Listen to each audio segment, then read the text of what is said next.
انسانی تاریخ میں کئی بار حضور پاک صلی اللہ علیہ وآلہ وسلم کے جسم مبارک کو چوری کرنے کی کوشش کی گئی۔ سلجوق سلطنت کے ایک بڑے ہی مشہور سلطان تھے جن کا نام تھا سلطان محمود نور الدین زنگی۔ ان کی شام کے علاقے پر حکومت تھی۔ نور الدین زنگی سلطان صلاح الدین ایوبی کے استاد بھی تھے۔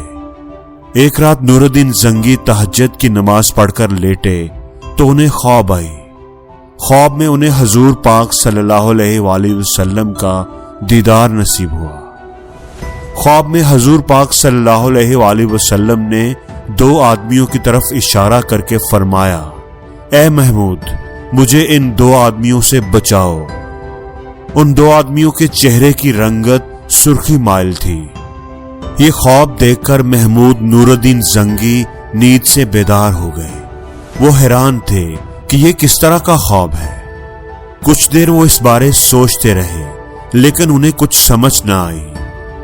وہ پھر سے آرام کرنے کے لیے لیٹ گئے، لیکن جب ان کو لگاتار 3 مرتبہ یہ خواب آیا اور خواب میں حضور پاک صلی اللہ علیہ وآلہ وسلم نے کہا، اے محمود، مجھے ان دو آدمیوں سے بچاؤ، تو محمود نور الدین زنگی حقیقت میں پریشان ہو گئے۔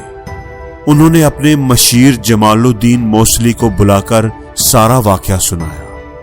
جمال الدین موصلی نے کہا، حضور آپ 3 مرتبہ یہ خواب دیکھنے کے بعد یہاں کیوں بیٹھے ہیں؟ اس کا آپ کسی سے ذکر نہ کریں اور فوراً مدینہ روانہ ہو جائیں۔ 16 دن کے مسلسل سفر کے بعد سلطان مدینہ منورہ پہنچ گئے۔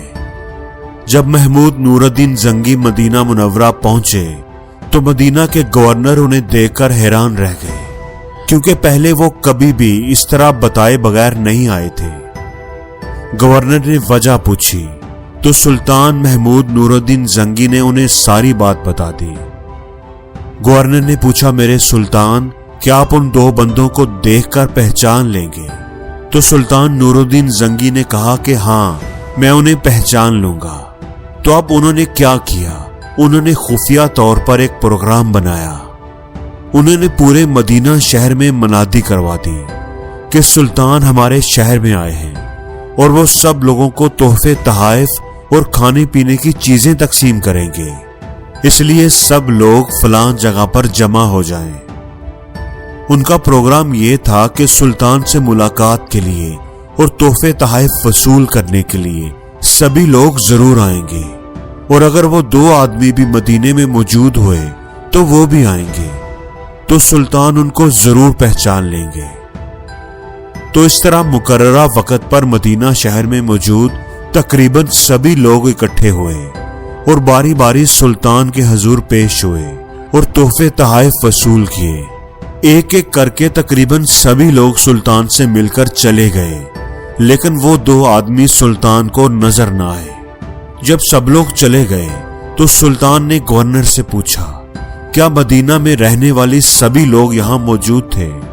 کیا آپ کو یقین ہے کہ کوئی آدمی رہ تو نہیں گیا؟ گورنر نے جواب دیا کہ جناب، مدینے کے رہنے والے تو سبھی لوگ مل گئے ہیں، صرف 2 آدمی جو ابھی کچھ دن پہلے ہی مراکش سے آئے ہیں، مہمان ہیں، وہ حاضر نہیں ہوئے، لیکن وہ تو بڑے ہی نیک اور بزرگ آدمی ہیں، ہر وقت عبادت میں مصروف رہتے ہیں، صدقہ خیرات بھی بہت کرتے ہیں، وہ تو کبھی بھی ایسا کام نہیں کر سکتے۔ سلطان نور الدین زنگی نے پوچھا کہ اگر وہ ہمیں یہاں پر ملنے نہیں آ سکے تو کیا ہم انہیں ملنے جا سکتے ہیں؟ گورنر سلطان کو ان کے گھر لے گیا۔ ان کا گھر روضہ رسول صلی اللہ علیہ وآلہ وسلم کے بالکل قریب تھا۔ جیسے ہی سلطان نے انہیں دیکھا تو فوراً پہچان لیا کہ یہ تو وہی 2 آدمی ہیں جن کی طرف خواب میں حضور پاک صلی اللہ علیہ وآلہ وسلم نے اشارہ کیا تھا، لیکن ان پر ظاہر کیے بغیر سلطان نے جب ان سے گفتگو کی، سوال جواب کیے، تو انہیں یقین ہو گیا کہ دونوں جھوٹ بول رہے ہیں۔ سلطان کے حکم پر ان کے گھر کی تلاشی لی گئی، لیکن کوئی ایسی چیز برآمد نہ ہو سکی جس کی وجہ سے ان پر شک کیا جاتا، ان کا جرم ثابت کیا جاتا۔ آخر سلطان نے خود باریکی سے ہر چیز کا جائزہ لیا۔ ایک کمرے کا قالین ہٹا کر جب نیچے موجود مٹی کو ہٹایا گیا تو مٹی کے نیچے لکڑی کا ایک تختہ تھا، جس کو ہٹا کر دیکھا گیا تو نیچے ایک تازہ کھدی ہوئی